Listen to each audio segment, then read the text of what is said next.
அனைவருக்கும் வணக்கம். நான் அருப்புக்கோட்டை அண்ணாமலையார் ஜோதிட நிலையத்திலிருந்து உங்கள் ஆஸ்தான ஜோதிடர் ஜெய்சங்கர் பேசுகிறேன். என்ன பார்க்க போகிறோம் அப்படின்னா, அண்ணாமலை என்னும் அற்புத ஆளுமை. சாதாரணமாக ஈரோடு மாவட்டத்தில் ஒரு ஏழை விவசாய குடும்பத்தில் பிறந்து, அவங்க அப்பா ஒரு பெரிய விவசாயி மற்றும் கொஞ்சம் ஃபைனான்ஸ் இந்த மாதிரிலாம் பண்ணிகிட்டு இருந்தவர். அவருக்கு மகனாக பிறந்து நன்றாக படித்து ஐபிஎஸ் தேர்விலே முதன்மையான மதிப்பெண்களை பெற்று, காப்பீடு இல்லை, இடஒதுக்கீடு இல்லை, நல்லா தெரிஞ்சுக்கங்க, நன்றாக படித்து எப்படி இன்றைய மாணவர்கள் நீட் தேர்வு எழுதி தங்களது திறமையை காண்பித்து மருத்துவத்துறையில் சேர்கிறார்களோ, நீட்டை கண்டுபிடிச்சவங்க மிகப்பெரிய சல்யூட். யார் இல்லைன்னா இன்னைக்கு பூரா அறகுற பயக இவங்க இந்த படிக்காத கும்முட்டைக தான் வந்து மருத்துவராக வந்து மனிதர்களுடைய உயிரோடு விளையாடுவாங்க. நீட் என்ற ஒரு தேர்வு இருக்கிறனால இன்னைக்கு மாறி மாறி இந்த தேர்வில் போயிலாட்டா அடுத்த வருஷம் படிக்கிறாங்க, அதுக்கு அடுத்த வருஷம் படித்து பாஸ் ஆகி உள்ளே வராங்க. அப்போ இந்த வார்த்தையை தயாநிதி மாறன் ஒரு தடவை சொன்னார். அவங்க என் மகளே என்கிட்ட சொல்லிச்சு, நீ எல்லாம் என்னப்பா மந்திரியாக இருக்க, எனக்கு ஒரு மெடிக்கல் சீட் உன்னால் வாங்கி தர முடியலையே அப்படின்னு தயாநிதி மாறன் சொல்லுதுன்னா, அப்போ நீட்டுடைய பவரை தெரிஞ்சுக்குங்க மக்களே. இந்த ஈத்திர பைய திராவிட கட்சிக்காரங்க நீட்டை எடுக்கணும்னு சொல்கிறத நம்பாதீங்க. ஏன்னா நீட் என்ற அந்த தகுதி தேர்வு படித்ததுலேருந்து தானே கேட்குறாங்க. அவங்க ஒன்றும் புதிய பாடத்திட்டத்திலேருந்து ஒன்று கேட்கல, அமெரிக்கா பாடத்திலேருந்து கேட்கல, உனக்கு பாடம் நடத்துகிற அதே பாடத்திலேருந்து தான் கேட்குறாங்க. அப்போ நீ நன்றாக படித்தால் மட்டும்தான் அதில் பாஸ் ஆகி வர முடியும். அப்போ நீ உன்னுடைய கவனம் உன் பாடத்தில் இருக்கணும்ல. 5 வருஷம் நீ படிக்கிற, இடஒதுக்கீட்டில் சும்மா 100 மார்க் எடுக்க வேண்டிய இடத்துல 30 மார்க் எடுத்தவொடனே 35 மார்க் எடுத்தவொடனே ஜஸ்ட் பாஸை நீங்கள் சேர்க்குறீங்க அப்படின்னா, அவன் அங்கே வந்து என்ன செய்வான்? படிப்பானா இல்லை பணக்கார வீட்டு பிள்ளை காதலிப்பானா? சொல்லுங்கள். அவங்க திட்டம் பூரா அப்படி தானே இருக்குது. பூரா பணக்கார பிள்ளை எந்த ஜாதியாக இருந்தாலும் சரி, பணக்கார பிள்ளைகளை கடத்தி கொண்டு கல்யாணம் பண்ணுறான். அப்படி இல்லை அப்படின்னா அந்த பிள்ளை தகப்பனார் அவங்ககிட்ட பேரம் பேசுகிறேன், உன் பிள்ளைய நான் என் காதலை கைவிடணும்னா எனக்கு நீ 1 கோடி கொடு, 5 கோடி கொடு. இதுக்கு ஒரு அரசியல் கட்சி அவன் அந்த தலைவன் அதுக்கு வந்து ஆதரவு கொடுக்க. இப்படியே வந்துக்கிட்டு இருந்த கலாச்சாரத்தை ஒழித்தது நீட் தேர்வு. அதே போல் வருடத்திற்கு 5 வருஷம் படிக்கணும் இல்லையா, வருஷத்துக்கு 1 கோடி மேனிக்கு 5 கோடி கொடுங்க. உங்கள் பையன் டாக்டருங்க, மேனேஜ்மெண்ட் கோட்டா ஏண்டா டேய், நீங்கள் வந்து லஞ்சம் கொடுத்து மெடிக்கல் காலேஜை கட்டி நீங்கள் வந்து சம்பாதிக்கிற கடை வந்து மக்களுடைய உயிரோட விளையாடுறீங்க. ஒரு சரியான நேரத்தில் நீட் தேர்வு என்ற ஒரு அருமையான ஒரு திட்டத்தை கொண்டு வந்துட்டாங்க. அதை எந்த கவர்மெண்ட்டும் எடுக்க முடியாத அளவிற்கு சுப்ரீம் கோர்ட்டு மிகப்பெரிய ஒரு சட்டத்தை அதுக்கு வந்து அங்கீகாரம் கொடுத்துருக்காங்க. ஸோ அதனால் அந்த பேச்சை விட்டுருவாங்க. ஐபிஎஸ் தேர்வில் நேர்மையாக படித்து திறமையாக நல்ல மதிப்பெண்களை பெற்று போஸ்டிங் கர்நாடகா மாவட்டத்தில் போடுறாங்க. அங்கே போய் இருந்து மொத்த குற்றவாளிகளுடைய சரித்திர படிவேடு, கிராமத்தில் இருக்கிற போலீஸ் ஸ்டேஷனில் கூட இருக்கட்டும், அந்த ஊரில் 2 ரவுடி பேர் இருக்கானா, அப்போ மேலிருந்து கீழே வரைக்கும் அட்டிமட்டம் வரைக்கும் எல்லா லிஸ்ட்டையும் எடுத்து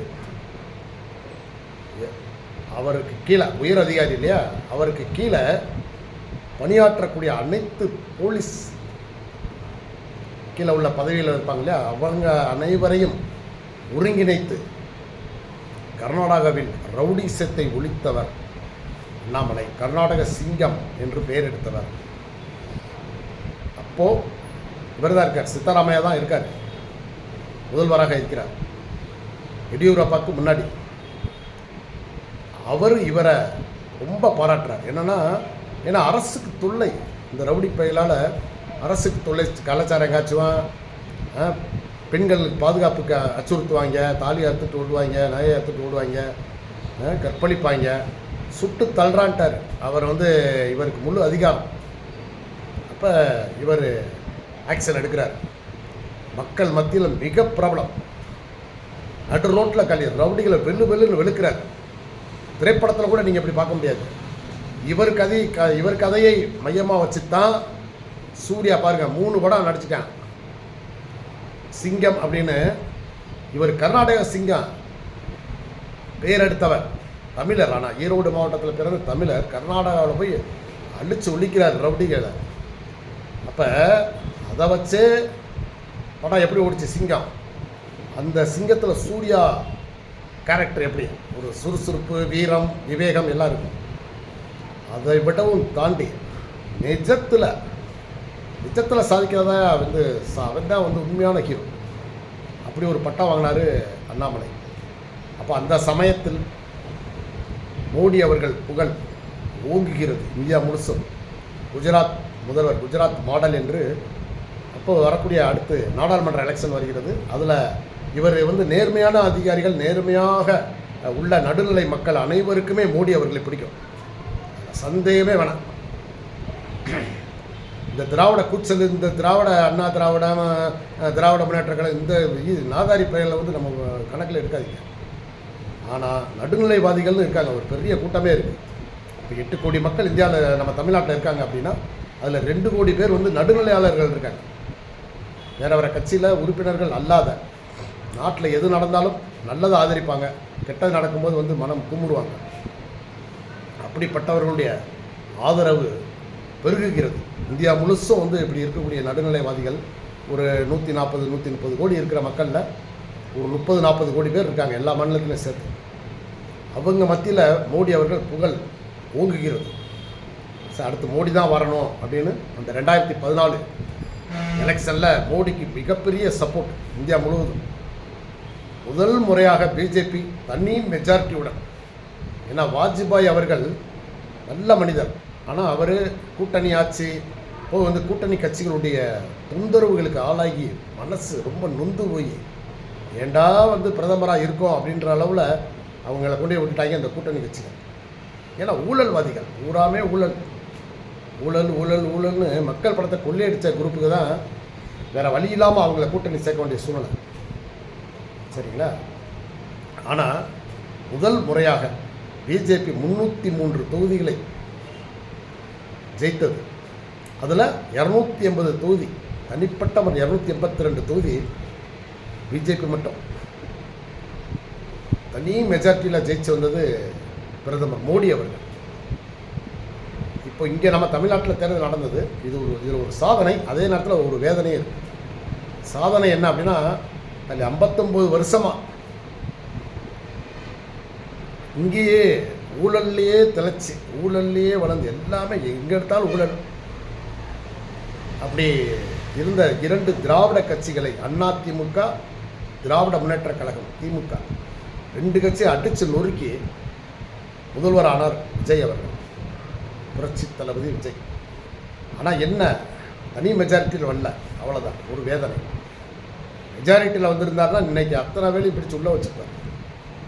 உள்ளே வைக்கணும், வச்சாத்தான் இவர் நல்ல முதல்வர். ஆனால் வைக்க விடுவாங்களா? அதுதான் கூடவே நிற்கிறாங்களே, ஆதரவு கொடுக்குறோம்ன்ற பேரில் ஒரு 6 எம்எல்ஏ ஆதரவு இவருக்கு திமுக கூட்டணி கட்சி கொடுக்குது. அவங்கள அமைச்சராக வேற இவர் ஆக்கியிருக்காரு. ஸோ அவங்க தான் இவருக்கு ஒரு கத்தி. அதாவது இவரை திராவிடத்திற்கு எதிராக அல்லது திராவிட அந்த ஊழல் அமைச்சர்களுக்கு எதிராக எந்த ஒரு நடவடிக்கையும் எடுக்க விடாமல் இருக்கிறதுக்கு தான் இவங்க நிற்கிறாங்க, இந்த 6 பேர். சரிங்களா? சரி, அதை விட்டுருங்க. அப்போ முதல்வர், குஜராத் முதல்வராக இருந்து அந்த 20 ஆண்டுகள் சிறப்பான ஒரு முதல்வராக இருந்து அப்படி இருக்கணும். இருந்தால் அந்த மாதிரி இருக்கணும். நம்ம தமிழ்நாட்டை விட மிக ஊழல்லையும் சரி, ரோடெல்லாம் அவ்வளவு குண்டும் குழியும் இருந்த அந்த சாலைகள், எங்கே பார்த்தாலும் ஊழல், ரவுடிசம், அதை விட இந்த அதாவது என்ன சொல்கிறது, காங்கிரஸ்காரங்க வந்து முஸ்லீம்களை மட்டும் சப்போர்ட் பண்ணி ஆதரவு கொடுத்து இந்துக்களை நாளுக்கு நாள் கொலை கொள்ளை கற்பழிப்பு இப்படி இருந்துக்கிட்டு இருந்த ஒரு மாநிலத்தை இவர் எப்போ முதல்வர் ஆனாரோ, திரு நரேந்திர மோடி அவர்கள் எப்போ முதல்வர் ஆனாரோ அன்னைக்கு வந்துச்சு அந்த குஜராத்துக்கு ஒரு நல்ல வளர்ச்சி. ஏன்னா ரவுடி இவடி அதே போல் என்ன சொல்கிறது, அதாவது குண்டு வைக்கிறவன், வேட்டு வைக்கிறவன், வெடி வைக்கிறவன் பூராத்தையும் அரெஸ்ட் பண்ணி துவச்சு தொங்க விட்டு இருந்தால் ஒழுங்காயிரு, இல்லையா இந்த மாநிலத்தை விட்டு வெளியேறு. ஏங்க இதை சொல்கிறதுக்கு ஒரு தைரியம் வேணுமா? தைரியம் வேண்டாமா? இப்போ நீ முதல்வர் ஆயிருக்க, இளைய தளபதி விஜய் அவர்களே, ரவுடி எத்தனை ரவுடி இருக்காங்க பூராப்பையும் அடிச்சு, அதாவது படத்தில் காட்டுற மாதிரி செய்யுங்க, படத்தில் காட்டுற மாதிரி இருக்கிற அத்தனை ரவுடிகளும் பிடிச்சு கல்வி ஸ்டேஷனில் அடின்னு வெள்ளுங்க. பெண்கள் பாதுகாப்பு இப்போ ரொம்ப கேள்விக்குறியாக இருக்குது. இதுக்கு காரணம் வந்து இந்த ரவுடியை தான், திராவிட கட்சி ரவுடி தாங்க. இப்போ ஒன்று ஓப்பனாக சொல்கிறாங்க, திராவிட கட்சி தாங்க தூண்டி விடுறாங்க. இவங்க வந்து கொள்ளைக்கு அஞ்சாதவங்க.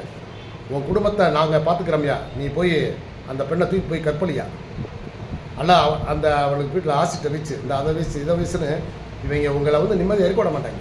அப்போ நீங்கள் என்ன செய்யணும், இருக்கிறவங்கள அப்புறம் பிடிச்சி துவச்சு தொங்க விடுங்க. தொங்க விட்டிங்கன்னா பயப்படுவாங்க. அப்போ ஆஹா இது பெரிய தேன்கூடு போல் போய் கையை வச்சோம்னா போச்சு, நமக்கு ஆபத்துலான்ட்டு அவங்க ஓடணும்.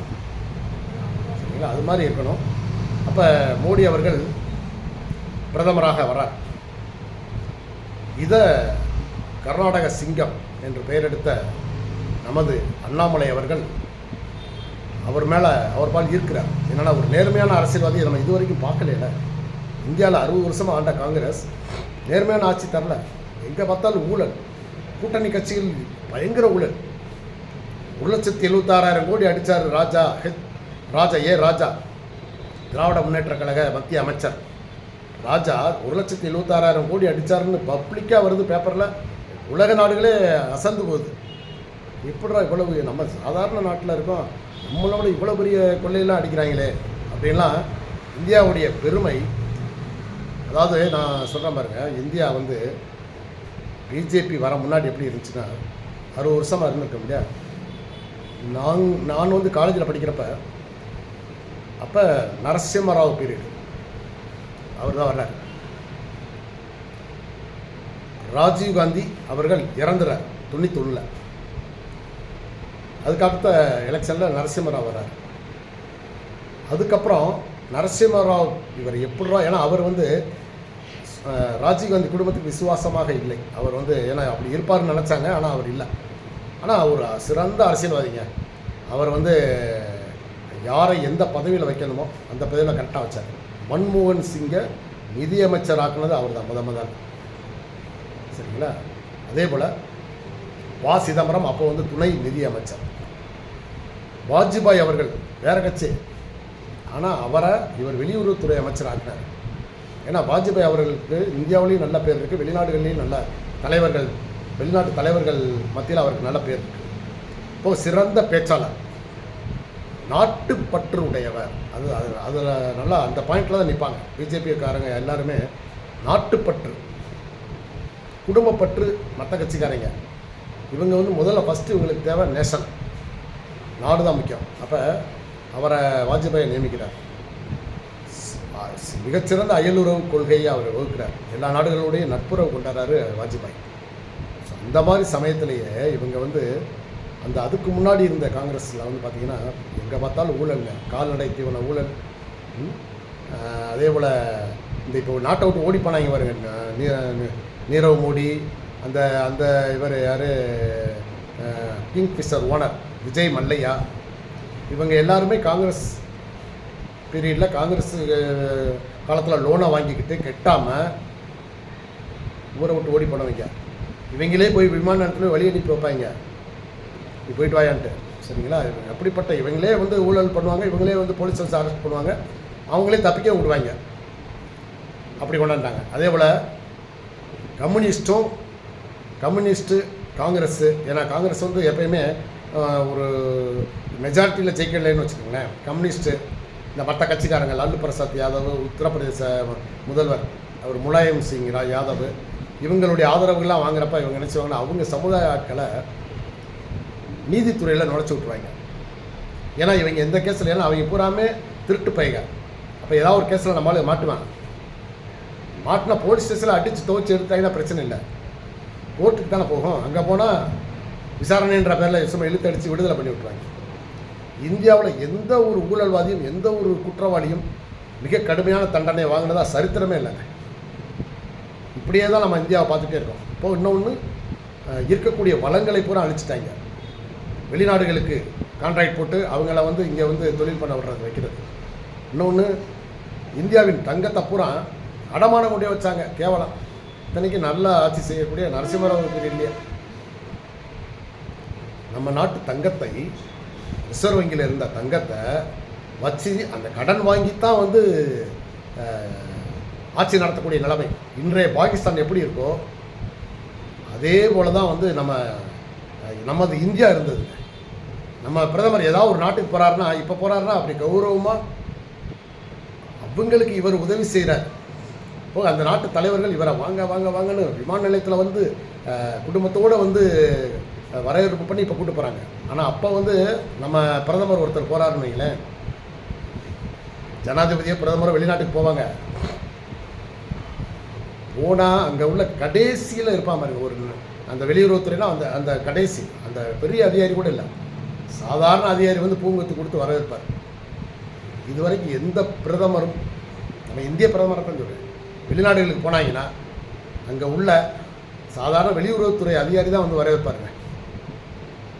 அப்போ இந்த மாதிரி கேவலம். இன்னொன்று, அப்படி வெளிநாட்டுக்கு இவங்கெல்லாம் போகிறாங்க அப்படின்னா இன்னும் சும்மா போய் சுற்றி பார்த்து வர்றது, ஒரு பின்னாடி வந்து இவங்க சொந்த பந்தம் அதிகாரிகள் குடும்பம் ஒரு ஃப்ளைட் நிறைய ஆளை கூட்டு போகிறது, ஒரு 200 பேர் 300 பேரை கூட்டு போய் அரசு செலவில் வருஷத்துக்கு ஒரு 5 தடவை 6 தடவை போயிட்டு வந்து இன்ப சுற்றுலா மாதிரி போயிட்டு வருவாங்க.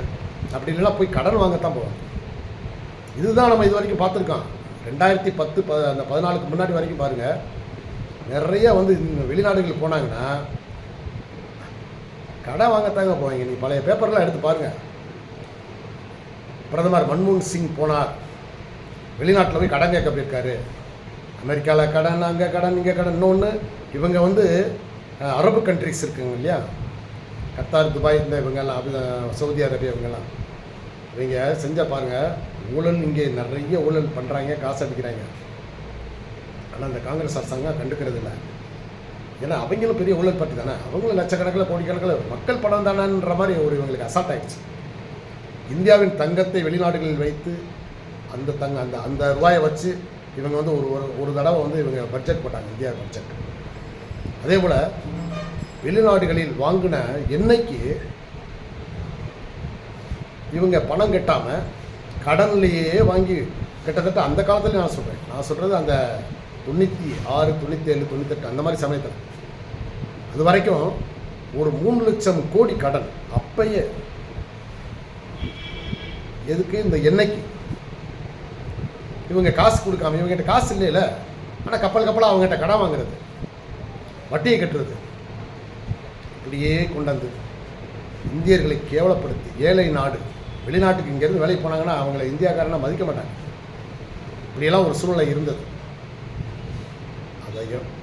அதை மாற்றுறதுக்கு இப்போ மோடி அவர்கள் எவ்வளவு ஒரு பாடுபட்டு வந்து இன்றைக்கி அந்த நிலைமையை மாற்றி இந்தியாக்காரனா ஒரு பெருமை ஏற்படுத்தினார். போராட்டங்களில் பூரா அங்கே உள்ள இந்தியர்களை சந்தித்து அந்த பிரதமர், இவருக்கு நம்ம பிரதமருக்கு கொடுக்குற அந்த வரவேற்பு இதெல்லாம் பார்த்து அங்கே உள்ள பிரதமர், அந்த நாட்டு அதிபர் ஆச்சரியப்படுற அளவுக்கு, ஆஹா இப்படி ஒரு தலைவராக நமக்கு, அப்போ இவர் நமக்கு நல்ல ஃப்ரெண்டு அப்படின்னு சொல்லக்கூடிய அளவிற்கு இன்றைக்கி ரொம்ப கடுமை. உலக நாடுகளில் இடையில் இப்போ இவர் 2014 பிரதமராக இருக்கார். இன்னும் 30 வருஷம் இருந்தால் தான் இந்த நிலைமை மாறும். சரிங்களா? இப்போது இவர் இடையில் இந்த ஒரு 10 ஆண்டுகள், கடந்த 10 ஆண்டுகளில் கச்சா எண்ணெய் விலை குறைஞ்சிச்சு. இப்போ கூடிகிட்டு இருக்கு, ஆனால் அப்போ குறைஞ்ச சமயத்தில் அப்பயுமே பெட்ரோல் விலை குறைக்காமல் அதுலேருந்து வந்த அந்த அந்த அந்த பணம் பூராத்தையுமே அவர் வீட்டுக்கு ஒன்றும் 8 பேரில் நீங்கள் அதுக்காக வந்து அவர் ஊழல் பண்ணிடுவார்னு நினச்சிடாங்க. ஒரு பைசா தொடரதில்ல. அந்த பணத்தை அப்படியே அரபு நாடுகளில் உள்ள கடன் அடைச்சார். முதல்ல கடனை அடைத்து இந்தியாவை கடன்கார நாடு என்ற பேர்லேருந்து காப்பாற்றினார். சரிங்களா? வேறு நிர்வாக செலவுக்காக வாங்குறது அது வேறு, உள்கட்டமைப்பு அதெல்லாம் வந்து அந்த வருமானம் ஆட்டோமேட்டிக்காக அது கரெக்டாக வச்சுருப்பாங்க. அருமையான நிதியமைச்சர் வச்சுருக்காரு, நல்ல நிர்வாகம். அப்போ இதெல்லாம் பார்த்து அண்ணாமலை அவர்கள் பெருமைப்படுறார். ஆகா, பரவாயில்லையே, இப்படி ஒரு நேர்மையான ஒரு பிரதமரை நம்ம இந்தியா இப்போ தான் பார்க்குது. அவர் மட்டும் இல்லை, அனைத்து இந்திய மக்களும்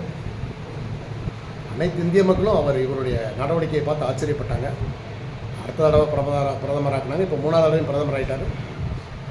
சரிங்களா? அப்போ எங்கே பார்த்தாலும் ஊழலுங்க இந்தியாவில். காங்கிரஸ் கட்சி மொத்தத்தில் அகில இந்திய நாட்டை சுரண்டுது.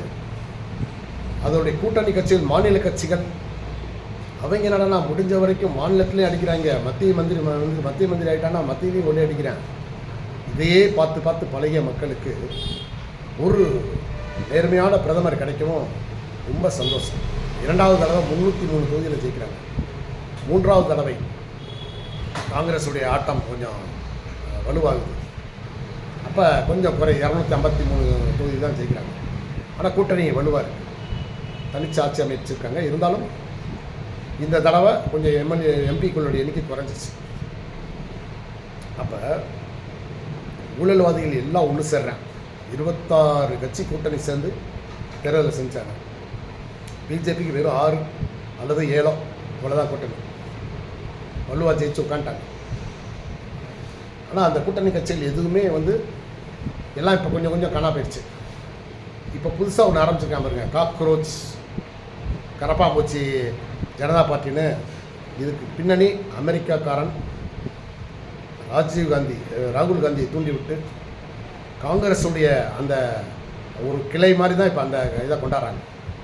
ஸோ இதை இப்போ ஆரம்பத்திலேயே அடக்கி ஒடுக்கலை அப்படின்னா பின்னாடி சிரமம். ஏன்னா இளைஞர்களை தூண்டி விடக்கூடிய வேலை. இப்போ இந்த பர்மா இதிலெல்லாம் நடந்துச்சுல இளைஞருடைய அந்த போராட்டம், அது மாதிரி தூண்டி விடலாம்ன்ற மாதிரி ஒரு ஐடியாவில் இதை பிளான் பண்ணியிருக்காங்க.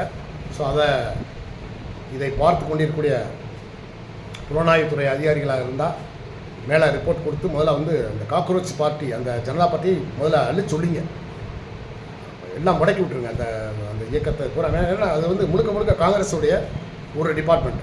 சரிங்களா? சரி, அப்போ வந்து பிரதமருடைய நல்ல பிரதமரை பார்த்து இவர் பணியில் இருக்கார். கர்நாடக சிக்கம் என்ற பேர் இருக்கிறார். இப்போ ரவுடியில் அடித்து விட்டுருக்கிறார். அப்போ இவருக்கு என்ன ஒரு எண்ணம் வருதுன்னா, ஒரு தடவை கர்நாடகாவுக்கு வந்த பிரதமரை பார்த்து நான் இந்த மாதிரி பொது சேவை செய்யலாம்னு நினைக்கிறேன் நினைக்கிறேன்னு சொல்கிறார். தாராளமாக நீங்கள் வாங்க, ஏன்னா நீங்கள் ஒரு இளம் அதிகாரி, சிறந்த பேர் வாங்கியிருக்கீங்க டிபார்ட்மெண்ட்டில், நீங்கள் தாராளமாக பொது சேவைக்கு வாங்கன்ற. உடனே ரிசைன் பண்ணிவிட்டு பிரதமர் இன்னொரு தடவை கர்நாடகாவுக்கு வரும்போது பிரதமர் முன்னாடியே பிஜேபியில் சேர்ந்து ஒரு 2 ஆண்டுகள் கழித்து தமிழக பிஜேபி தலைவராக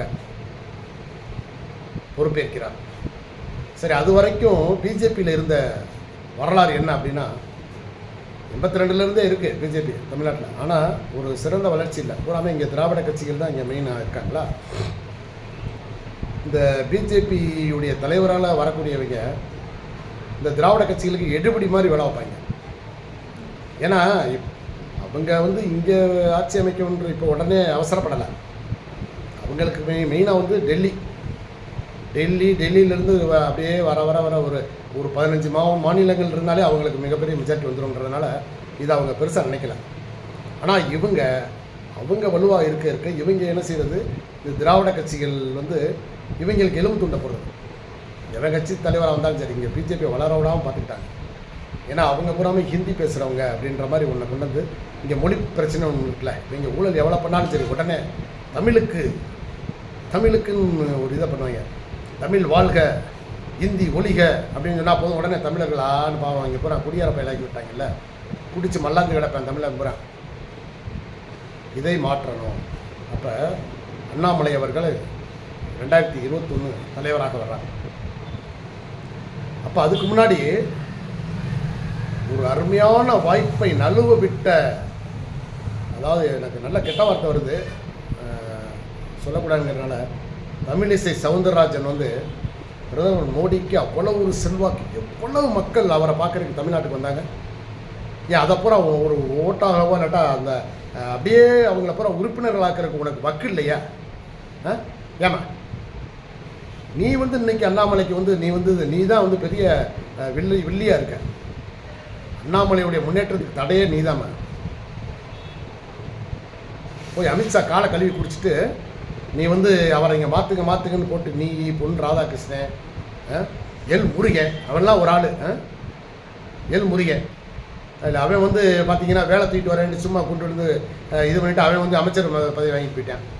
பிஜேபியில் வர்றவங்க பூராமே இப்படி தான் இருக்காங்க. பேருக்கு ஒரு தலைவர்னு ஒரு 3 வருஷம் உட்காந்துட்டு உடனே அங்கே இருக்கிறவங்ககிட்ட என்னுடைய பதவி மாறும்போது எனக்கு ஏதாவது மேலே மத்தியில் ஏதாவது ஒரு எம்பி ஆக்குங்க, பதவி கொடுங்கன்னு சொல்லி அப்படி கேட்டு வாங்கிட்டு போயிடுறாங்க. கட்சியை வளர்க்குறதுல எவனுமே அக்கறை இல்லைங்க. ஏன்னா அப்போ எல் முருகன், தமிழிசை சவுந்தரராஜன் இவங்கெல்லாம் கட்சியை வந்து வளர விடாமல் பண்ணாங்க. ஏன்னா அவன் மோடிக்கு அவ்வளோ ஒரு பேர் இருந்தது. அந்த நேரமே 2013-12 சமயத்தில் அவருக்கு அப்படியே புகழ் ஏறிக்கிட்டே இருக்குது. அதனால தானே பிரதமர் ஆகிறாரு. ஆனால் அதுக்கு முன்னாடி ஒரு 3-4 வருஷத்துக்கு முன்னாடியே அவர் புகழ் இந்தியா பூரா பரவுது. அந்நேரம் வந்து அப்படியே வளர்த்துருந்தா அப்பயே வந்து இந்த திராவிட கட்சிகளுக்கு முடிவு கட்டிருக்கலாம். ஆனால் இவன் எங்கள் அண்ணன் ஸ்டாலின், தம்பி உதயநிதி, போய் வீட்டில் போய் விருந்து சாப்பிடு, உனக்கு அவங்க அண்ணனா? அண்ணன் ஸ்டாலின், தம்பி மருமைய உதயநிதி உறவு முறை வைக்கிற. அப்படி இருந்தால் எப்படி பிஜேபி வளரும்? இதெல்லாம் ஒரு ஆள். ஏமா டிவியில் மட்டும் உன் முகத்தை காட்டாத. நிருபர்கள் வந்தால் ஓடி போயிரு. அவங்ககிட்ட நீ நின்று பேட்டியை கொடுக்காத. முதல்ல நீ நின்னேனாலே ஒவ்வொரு நிமிஷத்துக்கு ஒரு நொடிக்கு வந்து 1000 பேர் பிஜேபி விட்டு போயிருக்காங்க. இருக்கிற கொஞ்சம் நெஞ்ச ஆளுகளாக இருக்கட்டும். ஏன்னா எல் முருகன் ஒரு சுத்தமான வேஸ்ட்டு. அப்போ 82 இருந்தாலும் அப்போ வந்து கோவை குண்டுவெடிப்பு வழக்கு, அதாவது கோவை குண்டு வெடிக்குது 1989 அந்த சமயங்களில். அத்வானிஜி அவர்கள் மிகச்சிறந்த முறையில் ரத யாத்திரையை நடத்தி இந்தியா பூரா பெருமைக்குள்ளதாக ஒரு இதாக கொண்டாடுறாரு. வாஜ்பாய் மீட்டிங்கில் பூரா சூப்பராக பேசி பிஜேபியை வளர்த்துக்கிட்டு வராங்க. ஆனால் இங்கேருந்து இந்த நாதாரி தலைவர்கள்ன்ற பேரில் இருக்கிறவங்க பூரா திராவிட கட்சிகள்கிட்ட போய் சும்மா 1 சீட்டு 2 சீட்டுக்கு போய்கிட்டு கூட்டணி வைக்க வேண்டியது. அவங்க பண்டாரம் கட்சி, பரதேசி கட்சின்னு சொன்னால் கூட இவங்க ஆமாங்க நீங்கள் எங்களுக்கு கொடுக்குற மட்டும் கொடுங்க, நாங்கள் பார்த்துக்குறோம், கட்சியை வளர விடாமல் பார்க்குற நாங்களாச்சு அப்படின்னு அவங்க போடுற எலும்பு துண்டு.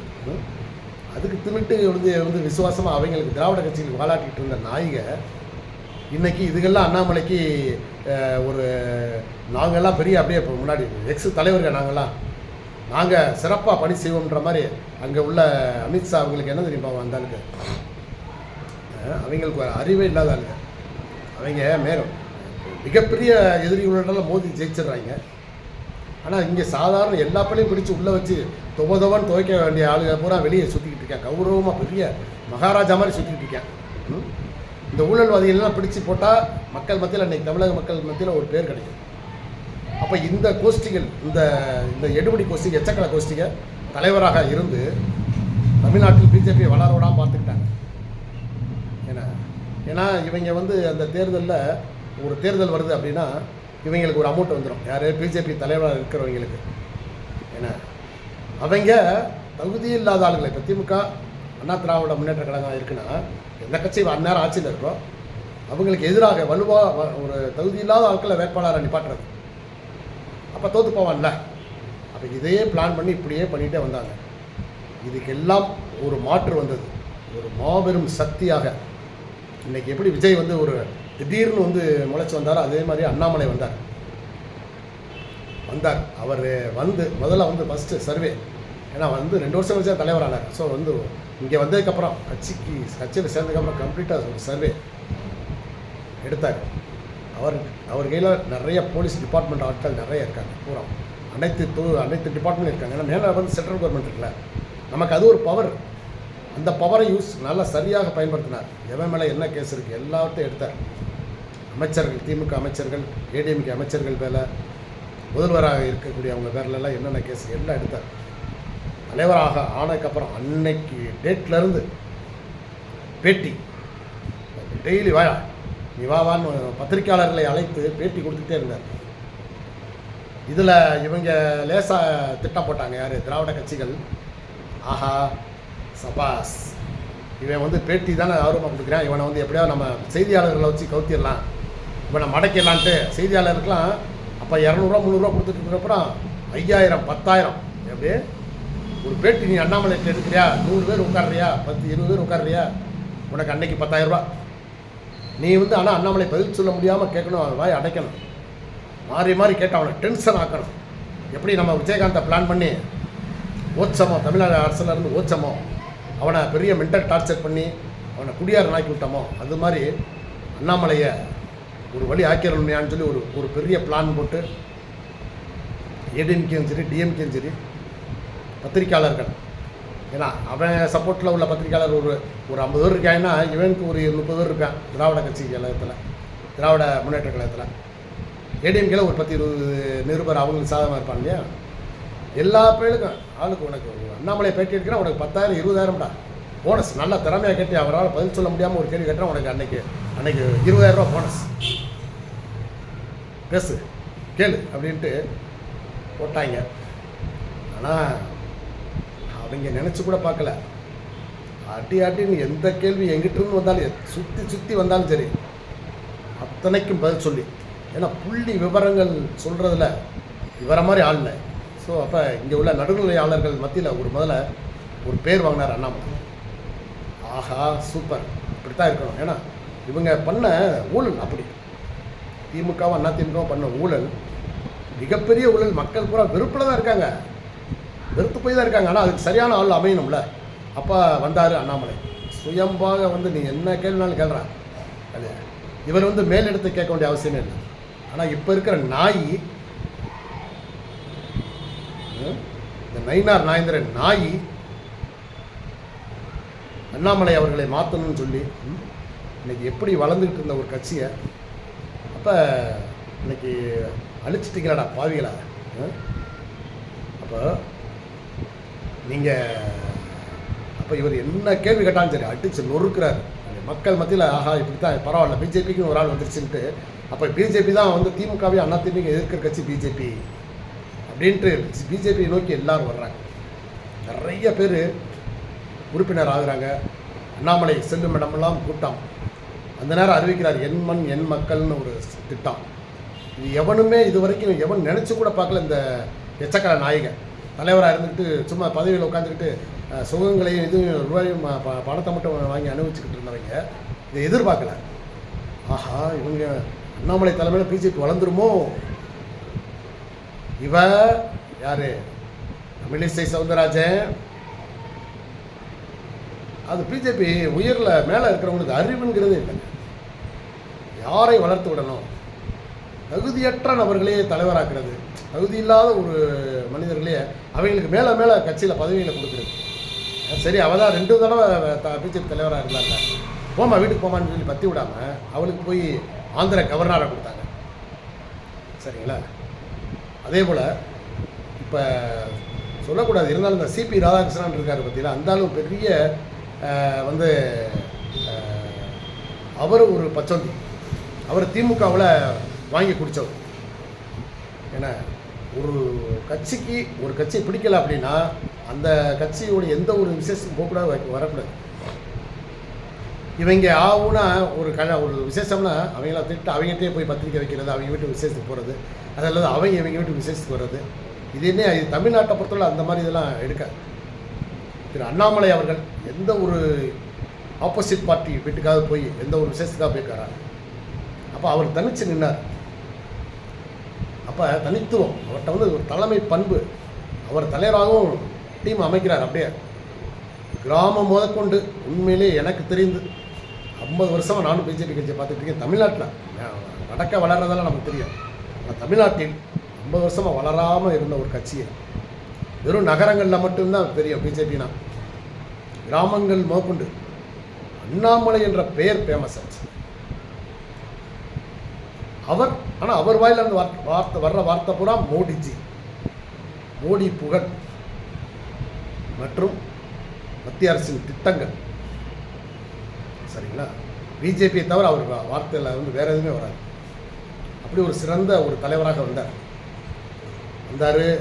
ஏடிஎம்கே டிஎம்கே ஃபைல்ஸ் அவங்க ஊழல் பண்ண அந்த ஃபைல்லாம் எடுத்தார், எல்லாம் கொடுத்தாரு. இவர் கொடுக்குற அந்த ஃபைல் வந்து அமலாக்கத்துறை மற்ற டிபார்ட்மெண்ட், இந்த உளவுத்துறை டிபார்ட்மெண்ட்டுகளுக்கு மிகவும் கை கொடுத்தது.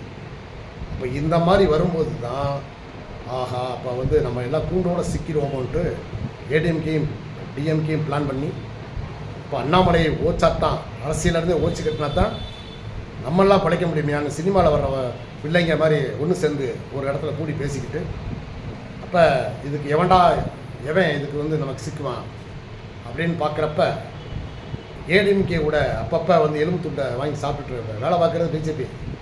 ஆனால் ஏடிஎம்கே இங்கே பாத்ரூம் கழுவி விட்டு அவங்க கொடுக்குற அந்த எச்சக்காசை வாங்குறது. அப்போ யாரான்னு பார்க்குறப்ப ஆளை பிடிச்சிட்டாங்க, எட்டப்பனை பிடிச்சிட்டாங்க. எட்டப்பன்கிறது யார்? நம்ம நாயேந்திரனை பிடிச்சாங்க. ஏய் போய் இங்கே போய் மேலே இருக்கிறவங்கிட்ட பூரா சொல்லு, அண்ணாமலையை மாற்று, ஏடிஎம்கேவோட கூட்டணி வைக்க போகிறேன்ற மாதிரி சொல்லு. ஏன்னா நாடாளுமன்ற எலெக்ஷனில் இந்த வித்தியாசத்தை அண்ணாமலை ஜெயிச்சு காமிச்சார். வெறும் 3 நோட்டாக்கு கீழே வாங்கிட்டு இருந்த ஒரு கட்சியை ஒரு 20% ஓட்டுகளை வாங்கி காமிச்சார். மிகப்பெரிய வெற்றியை பெற்றார். நிறைய தொகுதிகளில் வந்து உங்களுக்கு 2ஆம் இடம் 3ஆம் இடம் அப்படி வந்தது. இது யாருமே எதிர்பார்க்காது. அப்போ இந்த வளர்ச்சியில் இருக்கும்போது நாங்கள் வந்து ஏடிஎம்கே கூட சேர்ந்துட்டா போதும், அண்ணாமலை இருந்தால் 2 கட்சியோடையும் சேர மாட்டார், சட்டமன்ற எலெக்ஷனில் நாங்கள் ஒரு 10 40 50 எம்எல்ஏ கொண்டாந்துருவோம், அப்படி கொண்டாந்துருவோம், இப்படி மயிரை கொண்டாந்துருவோம், இதை கொண்டாந்துருவோம்னு சொல்லி மேலே இருக்கிறவங்களுக்கு அவங்க நியூஸு வந்து அவங்க இதை பற்றியெல்லாம் நினைக்கல. இவங்க 4-5 பேர் சொல்லவும், யார்? தமிழிசை, எல் முருகன், வானதி சீனிவாசன், பொன் ராதாகிருஷ்ணன், நாயேந்திரன், இந்த மாதிரி ஆளுகள்லாம் சொல்லவும் அப்போ அவங்க என்ன நினைக்கிறாங்க? ஏன்னா எல்லாரோட விட இவர் ஜூனியர். ஒரு ஜூனியர் எப்படி நமக்கு தலைவராக இருக்கலாம், அவர் சொல்கிற நம்ம எப்படி கேட்கலாம்ட்டு இவங்க இப்படி போட்டு கொடுத்து இதுக்கு ஒவ்வொருத்தரும் ஒரு பெரிய தொகையை திராவிட கட்சிகிட்டேருந்து வாங்கிக்கிட்டாங்க.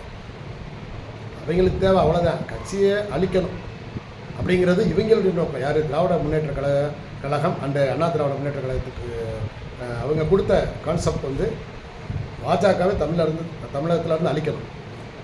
அப்போ அதுக்கு அண்ணாமலை இருந்தால் சரியாக வராது. அவர் எடுத்தாச்சுன்னா போதும், அப்புறம் யாருனாலையும் அவரை மாதிரி வந்து வர வாய்ப்பே இல்லைங்கிறனால அப்போ என்ன செய்கிறாங்க?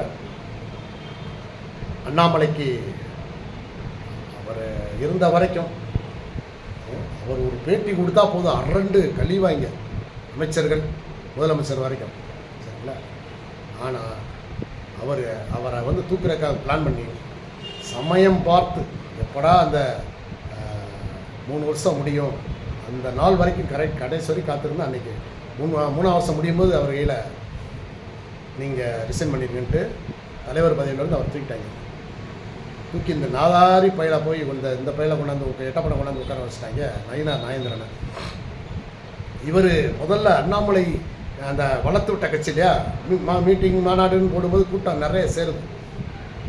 உடனே எத்தனை தடவை இந்த தேர்தல் பிரச்சாரத்துக்கு பிரதமரை பாவம் அவர் வாட்டில் அவரை கொண்டாந்து கூப்பிட்டு வந்து இப்போ அசிங்கப்படுத்தி விட்டீங்களே. அவர் போன இடம் பூரா ஜெயிச்சார், இங்கே கொண்டாந்து அவரை படுதோல்வி அடைய வச்சிட்டீங்களே.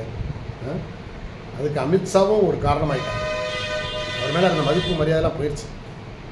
ஸோ அதனால் அப்போ எலெக்ஷனில் கூட்டணி வைக்கிறேன் ஏடிஎம்காரன்ட்ட. என்னமோ நீ பெரிய இப்போ மாதிரி ஆகிட்டு இவன் அப்பாடி நாயேந்திர பண்ண ஆக்ஷன் இருக்கே அத்தாடி, எல்லாம் அண்ணாமலை வளர்த்து விட்ட கட்சி அது. நீ மயிரை கூட பிடுங்கலை, ஆனால் நீ பண்ண ஆக்ஷன் எங்களுக்கு ரொம்ப வேதனையாக இருந்துச்சு. அந்த மதுரையில் ஒரு மாநாடு நடத்தாங்க இல்லையா, இந்து முன்னணி திருப்பரங்குன்ற விஷயத்தில்.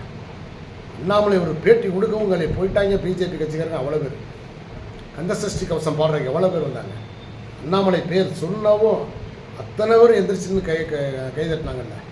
அதே போல் அமித்ஷா கூட்டத்தில் அண்ணாமலை பேரை சொல்லவும் எவ்வளோ பேர், அந்த கூட்டத்திற்கு வந்திருந்த அத்தனை லட்சம் பேரும் எந்திரிச்சு துண்டை சுற்றுறாங்க பிஜேபி துண்டை.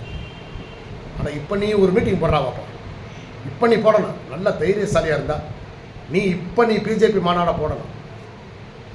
நீ உண்மையிலே உனக்கு வந்து தமிழிசை இவங்க இந்த 5 பேர் கோஷ்டி வச்சுக்கிடுவோம்.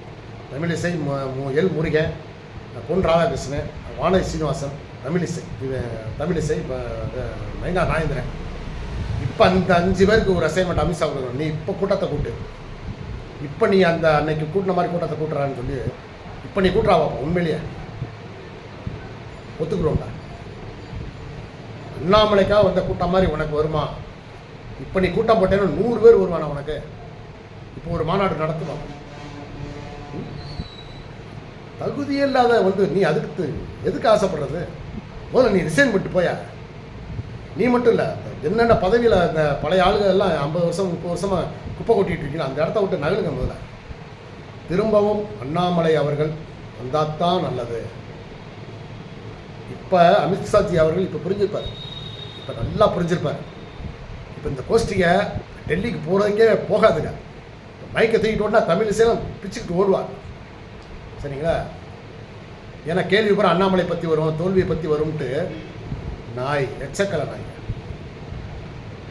அப்போ இப்போ வந்து நல்லா புரிஞ்சிருப்பாங்க. இப்போ வந்து அவங்க என்ன செய்யணும் அப்படின்னா, இப்போ ஏற்கனவே டிஎம்கே ஃபைல்ஸ், இப்போ நீங்கள் வந்து இப்போ விஜய் வந்து, ஏன்னா அதிமுகவும் ஊழல் கட்சி, திமுகவும் ஊழல் கட்சி. அந்த நேரம் வந்து ரெண்டை தவிர நாங்கள் எதுவுமே பார்த்ததே இல்லை 50 வருஷத்துக்கு மேலே. அந்த மாதிரி சமயத்தில் அண்ணாமலைன்னு ஒருத்தர் வந்து இவங்க பண்ண ஊழலை ஃபைலோடு ரெடி பண்ணி இவங்களை அந்த ஃபைலே போதும் இவங்களெல்லாம் பிடிச்சி உள்ளே வைக்கிறதுக்கு. அப்படி ஒரு பக்காவாக ரெடி பண்ணார். அப்போ இதெல்லாம் பார்த்து இளைஞர்களுக்கு ஆகா நமக்காக, ஏன்னா இவர் வயசு கம்மி தானே, 37-38 வயசு. அப்போ இவரையே நம்ம இவர் பின்னாடி வரலாம் அப்படின்ற மாதிரி இளைஞர் கூட்டம் பெரும்படை வந்தது.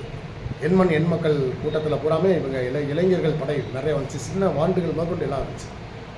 ஆனால் இந்த கூத்து இப்போ இங்கே இந்த எடப்பாடி, நைனா நாயந்திரன் குரூப்புக்கு பண்ண, அதாவது அவ்வளோ செல்வாக்காக இருந்த அண்ணாமலையை, மக்கள் மனதில் செல்வாக்காக இருந்த அண்ணாமலையை இவங்க அவமானப்படுத்தி, ரொம்ப எவ்வளோக்கெவ்வளோ அவமானப்படுத்தி படுத்தவும் எங்களுக்கெல்லாம் ரொம்ப வருத்தம். பொது நலமாக இருக்கிறவங்களுக்கு பூராமே நிறைய வருத்தம். அப்போ இதை வந்து வாய்ப்பாக பயன்படுத்தினவர் விஜய் அவர்கள். இப்போ அண்ணாமலை அந்த ஏற்கனவே இருந்த ஃபுல் பவர்லேயே இருந்து இந்த தேர்தலை சந்தித்திருந்தால், இன்னைக்கு எழுதி வச்சுக்கோங்க, விஜய் ஒரு 30-40 தொகுதிக்கு மேலே அவர் வாங்கியிருக்கவே முடியாது. அவர் 3ஆம் இடத்துக்கு தான் போயிருப்பார். பிஜேபி ஒன்று ஃபஸ்ட்டாக வந்திருக்கும் அல்லது 2வது இடத்துக்காக வந்திருக்கும். இந்த வாய்ப்பை தவற விட்டவன் இவங்களெல்லாம் தூக்கில் போடணும். ஏன்னா அப்போ அப்படி இருந்த வாய்ப்பை விஜய் பயன்படுத்துகிறார். இப்போ வந்து விஜய் வந்துட்டார். ஏன்னா திமுகவும் போயிடுச்சு, அதிமுகவும் வீழ்த்தியாச்சு. இப்போ வந்து நீங்கள் வந்து செய்ய வேண்டியது என்ன அப்படின்னா, பிஜேபி இப்போ சுத்தமாக இங்கே இல்லைன்ற மாதிரி சூழ்நிலை. திரும்பவும் பிஜேபிக்கு ஒரு பேர் வரணும்னா நீங்கள் அண்ணாமலை தான் கொண்டு வரணும். அண்ணாமலைக்கு ஃபுல் பவர். ஏன்னா அவர்கிட்ட வந்து எல்லா ஊழல்வாதிகளுடைய லிஸ்ட் இருக்குது. இந்த ஊழல்வாதிகளை அரெஸ்ட் பண்ணி சட்டத்தின் முன் நிறுத்தி தண்டனை வாங்கி கொடுக்கணும். சும்மா சட்டத்தின் முன்னாடி நிப்பாட்டிங்கன்னா அவன் நீதிபதி பூரா காசை வாங்கிட்டு அவங்கள முதல்ல மாற்றுங்க. நீதிபதி பூரா காசை வாங்கிட்டு விடுதலை பண்ணி விட்றாங்க. இது வரைக்கும் எந்த அரசியல்வாதியும் தண்டனை வாங்கினதா நாங்கள் பார்க்கவே இல்லை. 60 வருஷம் ஆச்சியா. ஒரு எவனாவது ஊழல் அப்படி வருது இப்படி வருது, இவன் மேலே அவ்வளோ கேஸ் இவ்வளோ கேஸுன்னு பேப்பரில் வரும், செய்தி வரும், டிவிலெல்லாம் நியூஸ் வரும், அரசெல்லாம் பண்ணுவீங்க. ஆனால் வெளியே வந்துடுறாங்களே, ஜாமீனில் கூட விட முடியாத அளவிற்கு ஊழல் பண்ணால் ஜாமீனில் கூட வர முடியாதுன்ற மாதிரி ஒரு சட்டத்தை கடுமையாக்கி திரு அண்ணாமலை அவர்களை முதல்ல இவங்களெல்லாம் அரெஸ்ட் பண்ணக்கூடிய மாதிரி திரும்ப அவருக்கு ஒரு பேர் வரணும். இழந்த பேரை அவர் திரும்ப கொண்டாடணும்னா அவரை உள்துறை அமைச்சர், அதாவது இணை உள்துறை அமைச்சர் இப்போ நீங்கள் அமித்ஷா இருக்கீங்க, உங்களுக்கு வலதுகரமாக அமலாக்கத்துறை பல துறைகளுக்கு ஒரு அமைச்சராக கொடுத்து அவருக்கு ஒரு பவரை கொடுத்தீங்கன்னா அவருக்கு இங்கே தினந்தோறும் பேர் ஏறிக்கிட்டே இருக்கும் ரேட்டிங். ஏன்னா அவர் ஆக்ஷனே தனியாக இருக்கும். குற்றவாளிகளையும் சாமானியத்தில் விட மாட்டார். ஸோ வந்து பிடிச்ச அரசு பிடிக்கலை வெளுக்கிற வெள்ளில் எந்த அரசியல்வாதியாக இருந்தாலும் சரி நடு ரோட்டில் வெளு, அந்த அதிகாரத்தை அவருக்கு முழுசும் கொடுங்க. அதுக்கப்புறம் பாருங்கள் பிஜேபி வளர்ச்சி. இப்போ இருக்கிற இந்த மாயை காணா போயிடும். அனைத்து இளைஞர்களும் திரும்பவும் அவர் பக்கம் வருவாங்க. ஏன்னா இப்போ அரசியலில் இப்போ அவர் இல்லாதனால நிறைய ஓட்டுகள், அவர் சார்ந்த ஓட்டுகள் பூராமே இப்போ விஜய்க்கு விழுந்திருக்கு, இளைஞர்களுடைய ஓட்டுக்கள். ஸோ அதனால் அண்ணாமலை என்பவர் ஒரு மகத்தான ஒரு மனிதர். அவருக்கு மிகச்சிறந்த இது இருக்குது. அவரை ஒரு 2 ஆண்டுகள் இந்த இப்போ இருக்கக்கூடிய நாடாளுமன்ற எலெக்ஷன், இந்த அடுத்த நாடாளுமன்ற எலெக்ஷன் வர்ற வரைக்கும் அவரை உள்துறை அமைச்சராக்கி, அதாவது இணை அல்லது துணை ஒரு முக்கியமான துறை அமைச்சராக்கி, இந்த ஊழல்வாதிகளை பூரா அரெஸ்ட் பண்ணுற டிபார்ட்மெண்ட்டில் அவர் அமைச்சராக்கி அன்னைவரையும் ஆக்ஷன், அதிரடி ஆக்ஷன் எடுத்தாருன்னு வச்சுக்கோங்களேன், மக்கள் இன்றைக்கு இருக்கக்கூடிய இந்த தமிழக சர்க்காரை மறந்துவாங்க. யார் ஒருவன் அதிரடி ஆக்ஷன் எடுக்கிறானோ அவனைத்தான் மக்கள் மதிப்பாங்க, அவனைத்தான் ஹீரோவாக மக்கள் ஏற்றுக்கிறாங்க. சினிமாலே அதானே, யார் அதிரடி ஆக்ஷன், வில்லனை எவன் அடித்து நொறுக்கிறானோ, அது வலிமையான வில்லனாக இருந்தால் அவனை அடிக்கிறவனைத்தான் அந்த ஹீரோ, அந்த மக்கள் விரும்புவாங்க, ஹீரோ. ஸோ அது மாதிரி இங்கே உள்ள 2 கட்சியிலையும் ஊழல் செய்த ஆட்கள் நிறைய இருக்காங்க. பிடிச்சி ஒன்று அவர் வைக்கணும், இல்லை விஜய் வைக்கணும். அண்ணாமலை வச்சார்னா அண்ணாமலைக்கு பேர், விஜய் வச்சார்னா விஜய்க்கு பேர். ஊழல்வாதிகளை சும்மா விட்டுறாதீங்க. அது சும்மா ஜாமீனில் வர்ற மாதிரியான கேஸ்லாம் போடாமல் வர பெர்மனெண்ட்டாக உள்ளதுன்ற மாதிரி கல்லிதிங்கிற மாதிரி உள்ள தள்ளிருங்க. அப்படிப்பட்ட ஒரு மிகப்பெரிய துறையை அண்ணாமலை கொடுக்கணும். ஒரு 2 ஆண்டுகள் 3 ஆண்டுகள் கழித்து திரும்பவும் அண்ணாமலையை தமிழகத்தின் ஒரு தலைவராகவும் இருக்கணும். அல்ல 2 பதவி கொடுக்க வாய்ப்பு இருந்தால் தமிழக தலைவராகவும் இருக்கட்டும், மத்திய அமைச்சராகவும் இருக்கட்டும். மிகச்சிறந்த தன்னுடைய அதிரடி ஆக்ஷன் மூலமாக அடுத்த தடவை வரக்கூடிய சட்டமன்ற எலெக்ஷனில் பிஜேபி கட்சி ஒன்று ஆட்சி அமைக்கும், அப்படி இல்லைன்னா 2ஆம் இடத்துக்கு வரும். இந்த 2 திராவிட கட்சிகளும் காணா போகும். அதனால் அண்ணாமலைக்கு முக்கியத்துவம் கொடுக்கும்படி அகில இந்திய தலைமை, பாஜக தலைமைக்கு அருப்புக்கோட்டை அண்ணாமலையார் ஜோதிட நிலையம் ஒரு அறிவிப்பு செய்கிறது. நன்றி, வணக்கம்.